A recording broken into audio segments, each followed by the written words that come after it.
Tell you folks, anybody who's a football fan knows who Drew Pearson is, with all the famous Hail Marys and all the big Super Bowls and playoffs and all of it. I grew up in Dallas, born in Dallas, so some of my earliest memories were Sunday parties with all the friends and family over and watching Roger Staubach and Drew Pearson. So I tell you, and my dad saying, "Get out from in front of the television." In fact, absolutely amazing. And so he's with us for the balance of the hour, and I'm kind of glad we just went from that super heavy issue of the Navy SEALs being killed and their helicopter being taken out into something a little more happy here. But you know, we had Mary Lou Henner on a few weeks ago of Taxi and all those big movies because she's involved with longevity.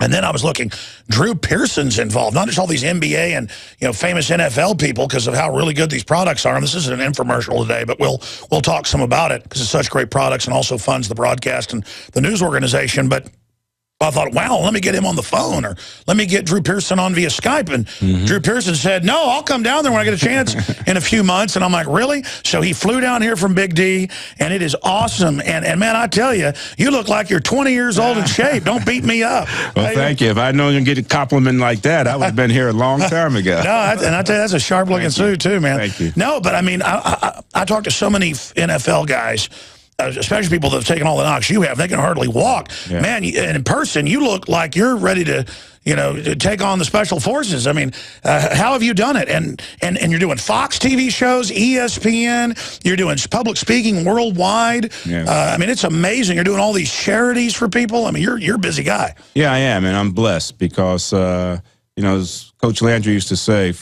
if we're fortunate, there's going to be a lot of life after football.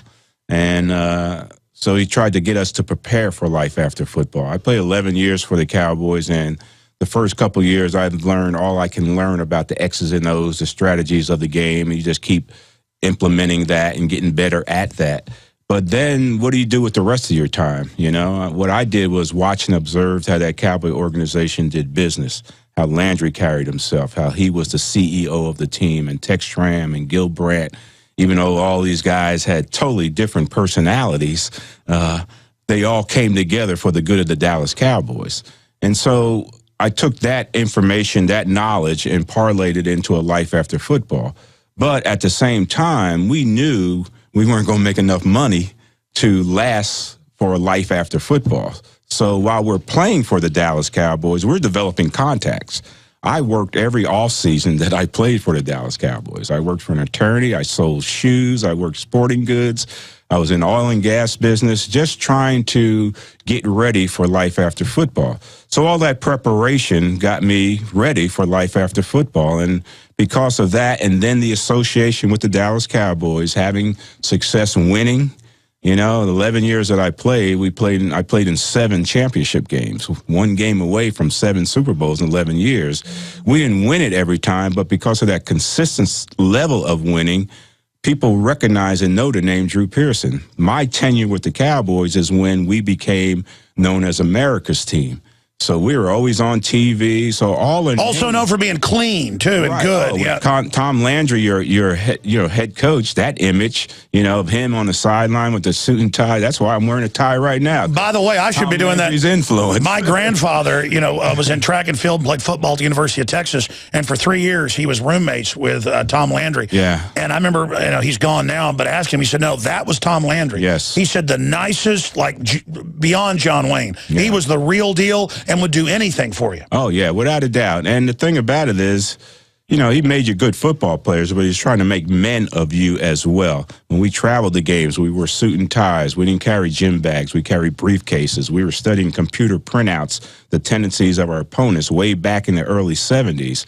So he was preparing us for life after football. And then you add all that to the success of winning consistently. So now in your life after football, people know you. They recognize you when you throw your name out there to try to get in the door for a business meeting or an opportunity or something. Man, people recognize that name right away, and right away you'll get that opportunity to meet or at least present whatever product you're trying to sell.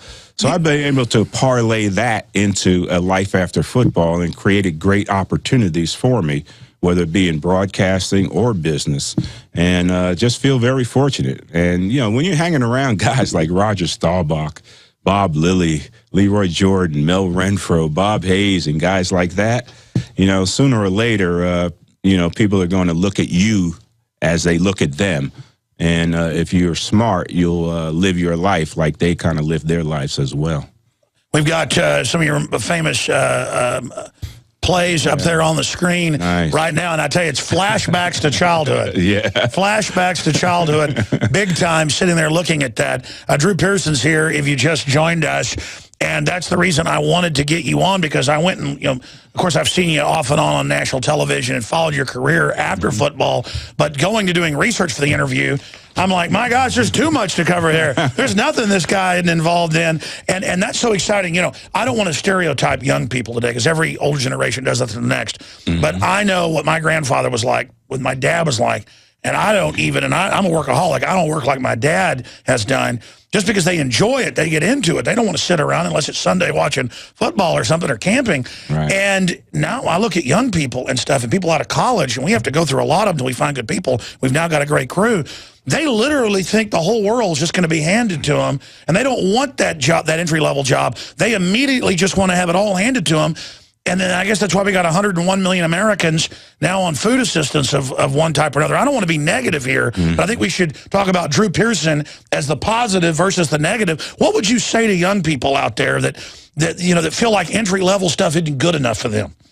Well, I would say you got to start somewhere. You know, no one ever, unless it's not, sometimes you heard it's not what you know, it's who you know.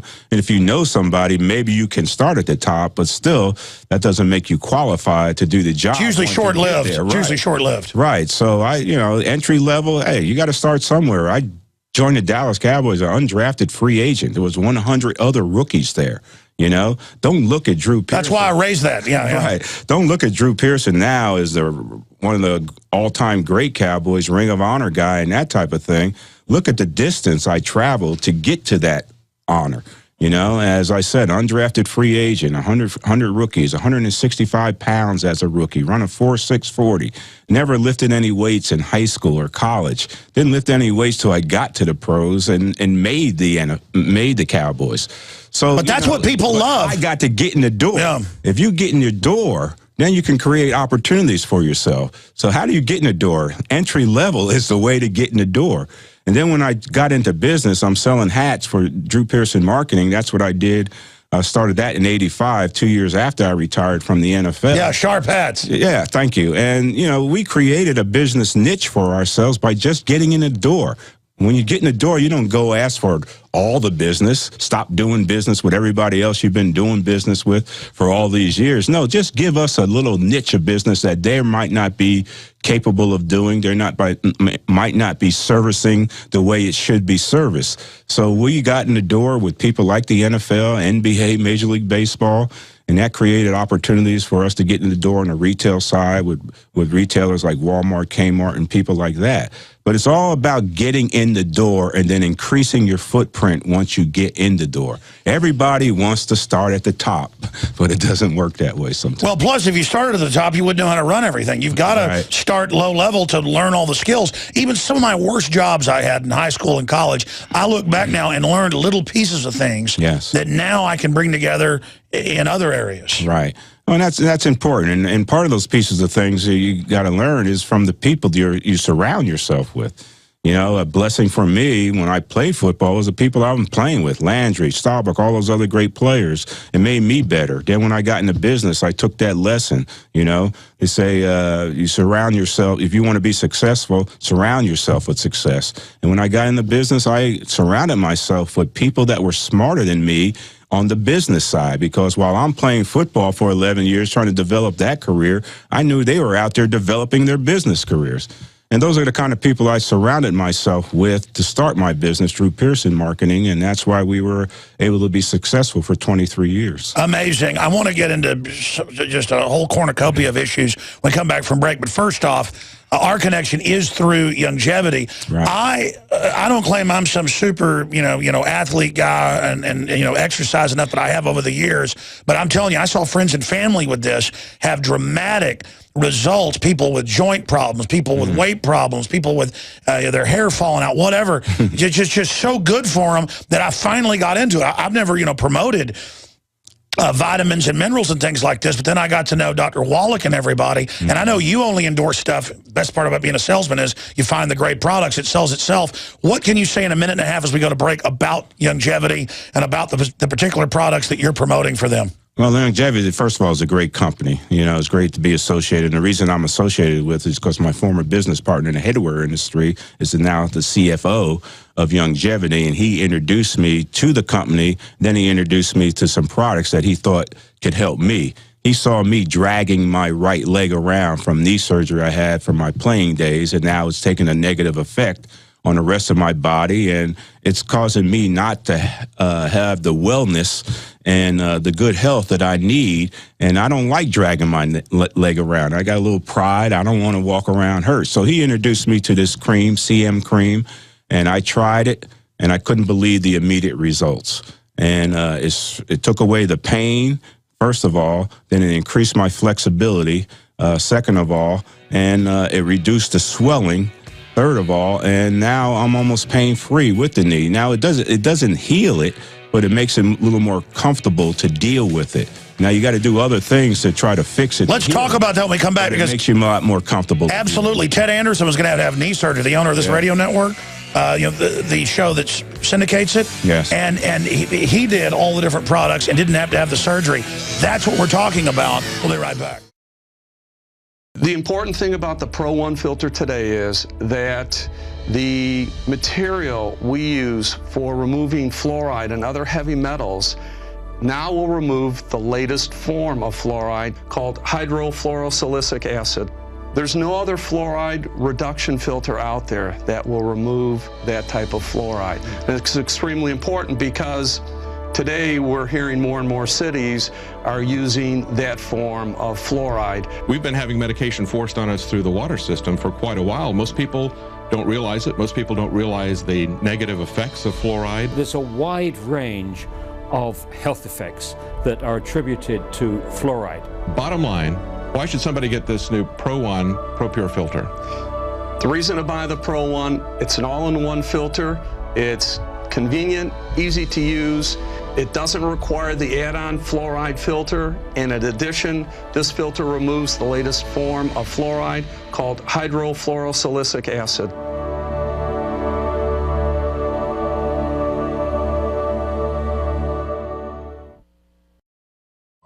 Wow, ladies and gentlemen, Drew Pearson, the famous Dallas Cowboy, one of the most famous Hail Mary catches ever and many other famous plays, in studio with us right now, talking about excellence in life. And I tell you, this guy is a role model. Speaking of longevity, I'm not going to belabor the whole time about it, but he is an ambassador for it. The CM Cream, CM Plus, caplets, the Ultimate CM soft gels, all available at InfoWarsHealth.com, InfoWarsTeam.com, and you can get discounts when you sign up to be a distributor for $10, like Costco or whatever. You can get discounts when you sign up for auto ship. You can get free shipping. InfoWarsTeam.com, InfoWarsHealth.com. You can also do it as a business if you'd like to sign up to be a distributor at 888-789-9277, 888-789-9277. What I like about the longevity products is I'd tried other stuff that didn't really do anything.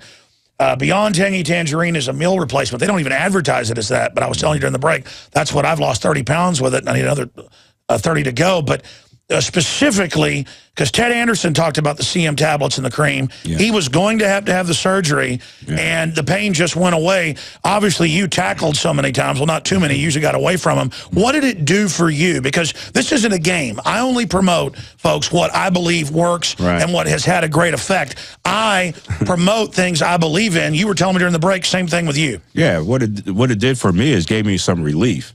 You know, like I said, I had that knee surgery on my right knee back in 1980, and then with the wear and tear, running pass routes and playing 11 years in the NFL, you know, sooner or later in your life after football, that's going to come back and affect you, and it's going to bother you. And it was bothering me. And, you know, being an active guy, it kind of slowed me down. It set me down. And I was trying all different kind of things, and all of a sudden, Dave Brisky, who's the CFO with Longevity, a former business partner, comes to me and introduces me to the CM cream. He says, just try it, because he saw me dragging my leg around. And so I did try it, and first thing I noticed, it wasn't smelly like most analgesics are, bombs are. It wasn't oily or any greasy or anything like that. And then after I put it on, it just felt a coolness effect. And what that was a penetration of the ingredients here in the CM cream automatically, instantly hitting my knee where it needs to be hit. And right away, I could feel the difference. The flexibility increased. Well, first of all, the swelling decreased, which increased the flexibility. And because of that flexibility increase, the pain started to subside as well. So now I use it on a regular basis. And if you take the CM Plus pill, now that's going to heal you from the inside out. So you have the cream working from the outside in and the pill working from the inside out. Now, if I had this stuff back in the day, Alex Jones, I'd still be playing for the Dallas Cowboys, probably. Well, exactly. That's what Theo Ratcliffe said, and so many other top NBA people. Right. He promotes the rebound. No one explains that the food has had the minerals dissipated out of it because they use these chemical fertilizers. Right. And the body needs 90 things, not 3 like a plant. Yeah. It's just it's so elementary. But the hospitals, none of them will teach nutrition. Right. And I don't really care what's in it. I'll leave that to Dr. Wallach and the experts over there at Longevity. All I know is it works, and that's all I care about. Well, we've got listeners. I get results. Exactly. We've got listeners for 18 years that know until 3 years ago they never heard me promote vitamins, minerals, and stuff because I try stuff, and I'm like, well, I don't feel anything here. Right. I can't take Beyond Tangy Tangerine in the evening because it'll keep me up. There's no caffeine in it. No, but there's B12 and that kind of vitamins. Exactly. And that'll give you the energy and keep you Exactly. up. Yeah. And this is good, the Beyond Tangy Tangerine, because everybody, we know we need to take vitamins, and nobody wants to be taking pills, 30, 40 pills. So it's all right here, the tab. You open it up, put it in a bottle of water, some juice. You drink that down. You got the... What does it do for you? You like it? Yeah, it gives me the energy. It keeps me up with my vitamin, mineral intake that I need to take. Because like I was saying, nobody... Drew, how old are you? Do I have to give that? No, but you just look really... No, I'm 62. Oh, 62. man. I'll be 63. I need to look like him right now, not when I'm 62. My NFL pension, so I can really feel old. But no, I've been blessed in my life after football. And a lot of it is because I take care of my body, and a lot of the reasons is with the CM cream and tablet and Beyond Tangy Tangerine. InfoWarsHealth.com. We only promote the best, ladies and gentlemen. Tell us about your websites. I want to come back and talk about the NFL and the culture in it now versus where it was. And has it cleaned up its image? Is it going to clean it up more? What? And just sports in general just gets bigger and bigger. But give us some of your websites that people should visit. Well, I'm with DrewPearsonShow.com. I have a show that I stream on web through the website, through internet, and YouTube. And we do some shows periodically during the off season, but we hit it every week, once a week during the season. And we had great following through YouTube with the show. But you're also on Fox Sports and ESPN. I do. We can the show. We do it live. Hold on, we got to go to break. But see, he loves his own show the most. Yes. That's awesome. He wants to talk about his YouTube show, not his big Fox Sports show. We'll be right back, folks. Stay with us. I had tried everything. I'd cut back the amount of food I was eating. I was lifting weights and jogging, but nothing was working. My body was literally starving for minerals and trace elements as well as key vitamins. And as soon as I had that, I immediately could eat half of what I was eating previously and be satisfied. Now, there are hundreds of great products at InfoWarsTeam.com, but I want to point out the 3 that have helped me lose 37 pounds in just 2 months. Products like Beyond Tangy Tangerine, Pollen Burst, and Rebound. When I started taking the Tangy Tangerine and other products every day, I lost more than 37 pounds in just 2 months. Now that's results. I want to challenge my listeners to go to InfoWarsTeam.com and to order just 3 of their products, and you will see the changes in the way you look, feel, and in your appetite almost immediately. Start your journey to health and wellness today. InfoWarsTeam.com. We're back, ladies and gentlemen, and we've got Drew Pearson in studio with us. We'll be back this Sunday with a Sunday broadcast, 4 to 6 p.m. Central on many of these same stations. I will not be here because my great uncle died yesterday, and I got to go to his military funeral in East Texas. But David Knight's going to be doing the Sunday show in here, and I will be calling in because the funeral's at like 2 o'clock, and it'll be over about 3, and I'll probably go to an after deal, but I'll be calling in with any breaking news on the Sunday show, 4 to 6 p.m. As well. We've had a bunch of special reports this week from the nightly news that we haven't gotten to on the radio. We'll be airing some of those incredibly important reports on the Sunday broadcast as well, 4 to 6 p.m. The news websites are Infowars.com and PrisonPlanet.com. And we have a big story Kurt Nemo wrote up on DrudgeReport.com. Drudge is on there like the last 2 days in a row. Nemo's had stories on the Drudge Report, so good job to Kurt Nemo over there. Covering Dianne Feinstein saying you aren't press unless you're getting an official salary from an official news agency. And people better watch out about that because they want to start restricting people's access as the press to cover things and press freedom, like not giving up sources. They want to be able to say that you don't have those rights. She's also saying talk radio shouldn't have press freedom, and that they should have the fairness doctrine again that's totally unfair and controls what we can say. Did you know before the mid-1980s, folks, you couldn't get political and say what your view is? Drew Pearson, let me put you on the hot seat here because I was joking about, hey, look, you have all these big shows, but you love to promote your own. But I'm the same way. I mean, it's like when I do some YouTube at home and it's just me, I almost like it more than when I'm on the official show because it's like a hobby or something. It makes it more fun. But talking about politics in this world. I know you're nothing but a positive guy, but what is there that you think's positive about what's happening in America versus what's negative about what's happening in America? And then related to the Cowboys, what's positive about the Cowboys' development right now or other football teams versus negative? And is the NFL going to get less gangster now or more gangster? I think it's going to get less gangster to take that on first, but because the NFL powers that be have always been trying to police the NFL as far as the players are concerned. Now, the players haven't lately been following that policy because you see more arrests from NFL football players, but that doesn't mean the NFL is not going to stop or is going to stop beating on these players to try to get them to do the right thing. But a lot of times these players get in this position where they're going to make this type of money and they feel this certain level of power now that they have because they are in NFL and they're playing under the shield of the NFL. They think they're invincible and they can go out and do things that they normally wouldn't do. But they quickly learn that, once you cross that line and commit a crime or something of that nature, you're just like anybody else and you're going to be prosecuted just like anybody else. But I think what's positive in this country, I think our leadership is positive. I think, despite, still having a lot of issues, unemployment, educational, dealing with the war and all that kind of stuff that we deal with, I think the right leadership is in place for us to deal with that. And I think so I think that's good. What's wrong is some of the things I mentioned, the unemployment, the poverty and things like that. You go in Dallas, you look in certain areas, it looks like everything is great. But there's pockets of communities in Dallas where things aren't so great. And so, I know. I grew up in Dallas, yeah. We need to go in there and try to clean up those areas. And remember during the 80s when Dallas was the murder capital? Oh, yeah. Well, it's 50 years now since the assassination of JFK. Wow, yeah. Yeah, and so now that comes back to light, and now Dallas is again cast as that city, where JFK died and all that negativity that came along with that.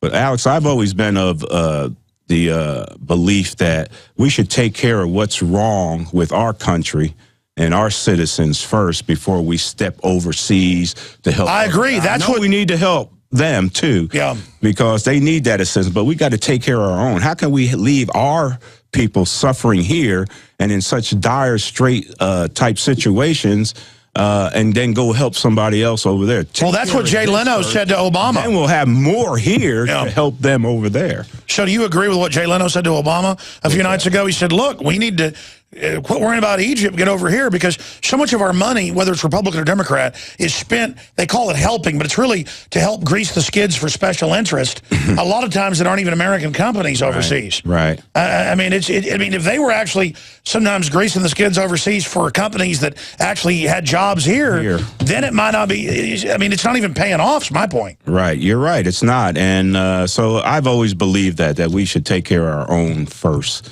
before we step out and help others. And we can do both, you know. But well, charity starts at home. Yeah, exactly. And that's what we got to do, because there's so many things that people deal with on a daily basis in their lives, whether it be physical or mental or, you know, unemployment or some issues. And, you know, we can paint that picture that America is so great and, you know, everybody's living great and all that, but we know that's not the true picture. You know, if you're going to paint the picture, paint the total picture and show, you know, poverty, the slums in so many areas. How about Detroit right now? Oh, my gosh. The city's going down, you know. How come we can't put some influx of capital or whatever is needed to bring that city back and get them out of Well, if it wouldn't have shipped General Motors to China, I mean, well, that was, I mean, take the bailout money and pay to ship it to China. Yeah. Gee, I'm no rocket scientist, but I think you'd actually pay to keep it in Detroit. Or right. And you see the automotive industry has gotten better in Detroit, but it hasn't helped enough. It hasn't gotten better enough to help the city recover from where they are. And it's a tough deal. I don't think many free agents in the NFL, baseball, NBA are looking, beating their doors down to try to go to Detroit because of the quality of living there. You talked about life after football, and I grew up watching football, play a little football in my own haphazard way, a family, all big football fans. And I liked good old-fashioned healthy football where it was a game and the people were interesting. And it was something, though, that was for football time. Nowadays, everything is sports related. It just gets bigger and bigger, and it almost makes it hollow when the people really aren't even excited about it. It's just the only thing they even know to talk about, to where there's not anything else but that. And I know you make your living still out of football and love it and played it and, like it and are a master of it. But at the same time, do you ever sit there and see the news leading with a sports story when something incredibly important isn't even on the news, and ask yourself, I mean, is there ever a point for Drew Pearson where it's too much sports? Yeah, right now. Yeah. And it's too much investigative sports. They're making sports sound like the news, There you go. Investigative sports. Yeah. And, it's crazy, I mean, like the incident with the kid from A&M, Johnny Manziel. I mean, they're the ones blowing this up till it's become news, not only on the sports page, but on the front pages of newspapers. And as you say, leading newscasts and things like that. And it's the media that does it. And the media kind of lumps themselves in one category, one group, and they feel that their purpose is necessary, and it is. But I think in the world of sports, we look at that for enjoyment more so than finding out if a kid signed autographs for $7,500 or whatever, And there's nothing more crooked, in my opinion, than the NCAA, for the double standards that they set, it's a mafia. All those guys on the suit side are making big money associated with the NCAA. But the ones that are getting, screwed, so to speak, are the athletes, which they label as student athletes. And then you're a criminal if somebody gives you a car, right. but the fat cats can make hundreds of millions of dollars out of it. Yeah, well, the kid plays a game on national TV. There's millions and millions watching on TV. There's 100,000 people sitting in that stands. After the game, where does he go? You can't even go buy him a meal. He's got to be careful who pats him on the back even. He goes back to that dorm, gets in those books, and starts studying to try to stay eligible to play the next game. And where does that coach go? He's making $3 million a year. He gets in his paid car, or he's making $10 million if it's Mac Brown. Or, Nick Saban. And he drives his family. He's got his family. They go to their big luxury home. They sit down at a dinner table, have a meal together while a kid's eating in a dorm with other, student athletes. And so there's a word for it. Inequity. It's parasitic. Sure. It's parasitic. Yeah, that's a even better word. Yeah, for sure. And, I have, that's one of my biggest pet peeves is how the NCAA is overlooking the product. You know, it was that way for a long time in the NFL. When I came into the league, the owners could do anything they want with the players. Bob Lilly, all-pro, was making $50,000 back then, you know, after 13 years in the league, and he's holding out my rookie year to get $80,000. You know, we had no leverage as players to fight the NFL owners and the powers that be. But once we started getting together as a union, I went on strike 4 times in my 11-year career with the Dallas Cowboys. One time in '82, we had a work stoppage where I missed 6 NFL games. Well, what that did is gave us credibility as a union. So now the NFL owners has to deal with us. And in dealing with us, you see where these salaries are now in the NFL. And that's where the divide... Sooner or later is going to happen with college football. I don't know how you're going to pay these kids, but sooner or later they're going to have to get some of that money that's being generated by them, the product. Or it could almost go into like a college pension for them or something, you know, where the money gets put into a pension. If they get injured or if they can't get a job after, then there's a college pension. But then you wouldn't be paying the UT football coach. What is it a year? It's like $8 million? Yeah, and look at his record lately. Do what? Look at his record, 1-loss record lately. He's not living up to the expectations of that salary because of the 1-loss record. But you know, that's the way the NFL is right now, and hopefully, well, you can compare it to the NCAA is right now. Excuse me, and hopefully that'll change over time. But it's a great suggestion. What I suggest is, so when you sign that kid, now he's eligible for a fund. If he graduates after 4 years, there should be enough money in that fund where he can take that now and start to deal with his life after college football, getting the job, making that transition and all that. But he doesn't get that money until he graduates, okay? And that graduation might come 10 years after, you know, he played the game. But at the same time, that money's accruing. And, you know, whenever he takes that money, he'll get whatever's there. But that's one way to do it.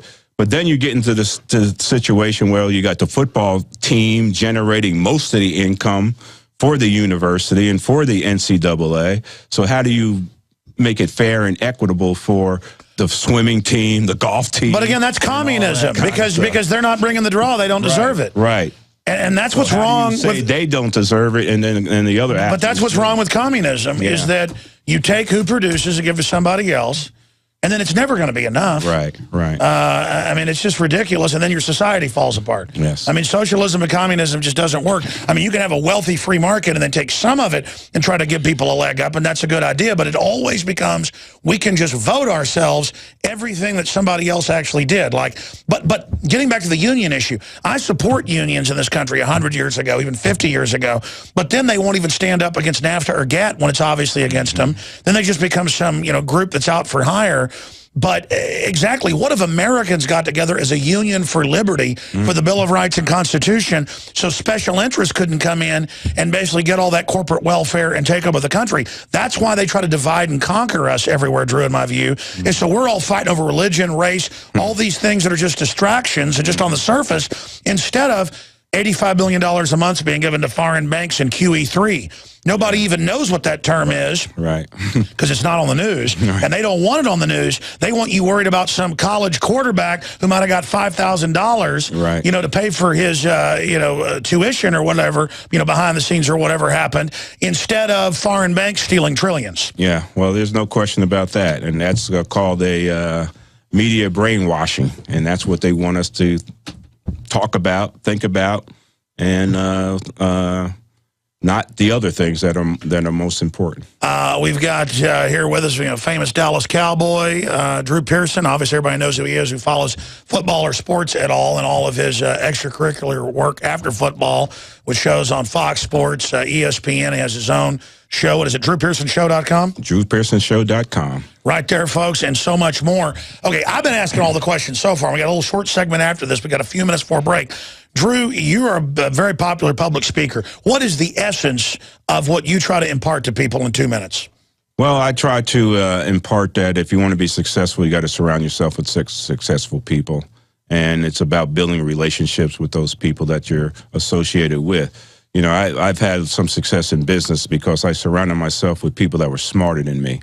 You know, I think I know it all, but I knew there was people that have the accounting, administrative, selling expertise that I might not have, but I'm smart enough to surround myself with those people to learn from them. But one thing, you're not going to be successful in anything unless you have the passion for success. Passion. That's what longevity is all about. That's why they're a successful company, because they lead everything with passion, and that passion leads to flexibility, and that leads to efficiency, and that's why they're a great company. But you got to have the passion. Drew Pearson would have never made the Dallas Cowboys if I didn't love football, if I didn't love everything about football, the running, the laps, all the up-down drills, the throwing up, and all that comes with the game. You were in it to win it. Yeah, that passion. The adrenaline. The game, and adrenaline. The endorphin. That you feel. So therefore, I was ready to do anything to be successful, anything that's right within the rules to be successful, because nowadays you say that, you know, players are taking all these. Well, it's like Roger Staubach said, it was war, though, when you guys would go out and play. Yeah, and we came together, and, you know, at that time. So anyway, if you bring passion to what you're trying to do and you surround that with yourself with the right people, then you have a great chance to be success. But I think what you said historically is what every great person has said. You've got to have passion. You've got to like what you're doing. Yeah. You've got to be on a mission. Yeah. Instead of like, oh, I got to get up today. I got to. Yeah. My problem is I want to work too much. You got a lot of passion, huh? Well, you need to transfuse some of that to the Cowboy players, because hopefully that what they're missing, because we see talent there. But do they love the game enough to make the sacrifices, do all the small things, pay attention to the details that lead to the big things? Are they committed to doing that? And we're going to find out this season for the Cowboys. Let's talk about the Cowboys in the final segment straight ahead. Folks, get the CM Plus pills, get the cream. It's all available. It's simply amazing at InfoWarsHealth.com. CM Cream. Longevity, InfoWarsHealth.com, and your purchase supports the broadcast and this truly independent, libertarian, constitutional transmission that is just reaching out to more and more people.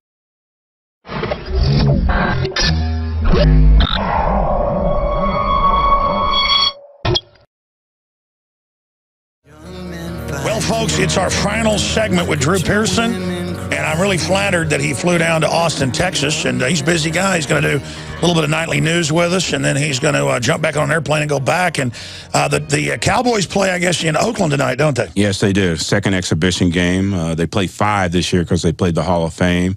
Nothing but rookies played last week, or what was it, Sunday night, in the Hall of Fame game against Miami. But tonight you'll see more veterans out there. Tony Romo will be starting. Rest of the veterans will get at least 1 or 2 series of action, because, you know, in the NFL, it's you can get physical in shape, but you got to, part of your physical conditioning has got to be the contact part of it.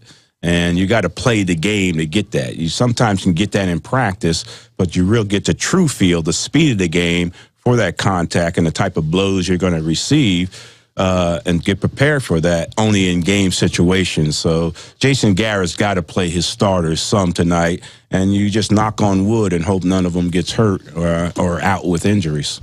What happened to the Cowboys overall? Did they just get to where they weren't hungry anymore? I just think they lost sight of what it takes to be successful. Jerry Jones came out maybe a few years ago before the stadium was built and said the Dallas Cowboys do not have to win another football game for the Dallas Cowboys to make money. And that's true. That's a bad thing to say. That's a pathetic thing to say, because your business is about winning. You know, it's your product. You win. You might be making money now, but you want to make more money, you know? Well, it's not even that, though. Why play a game if you're not going to try to win? Because that translates to life. Like, it's almost like too big to fail. Well, the big bank's going to rip everybody off, but we're taxpayer backed. It's like Jerry Jones, hey, you paid for my stadium and screw everybody. Right, and you got a nice place to come sit and watch us lose. Who wants to do that? So anyway, they have to get a different mindset, a mindset of winning. And they got talent. Everybody says they got talent, but they still, it's potential talent, meaning they haven't proved it yet. So hopefully this year they can prove it. They've made some changes. I think all the changes they made in the offseason are positive. Jason Garrett is now a head coach. They call it a walk-around head coach, where he can deal with every aspect of the football team instead of being just that head coach, offensive coordinator, where now he's just concentrating mostly on offense and letting other aspects of the team and issues with the team slip through the cracks. It's like a manager. Yeah, and that's what you need as a head coach. Now, Landry was different. He could handle it. He was not only the manager, but he put the offensive game plan together. He put the defensive game plan together. And on Sundays, he called the offensive plays. But at the same time, he was still good enough that he could manage the situation because he was experienced, you know.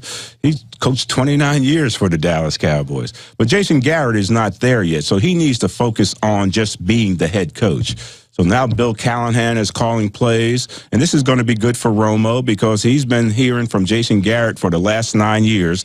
Now he gets to hear from another voice and somebody else in his ear, and that person hopefully will tell him not only what he's doing well, but what he's doing wrong as well. And folks can find out more at DrewPearsonShow.com. Yes. And I saw several other sites. I guess those are fan sites? Yes. Also, DrewPearsonCompany.com.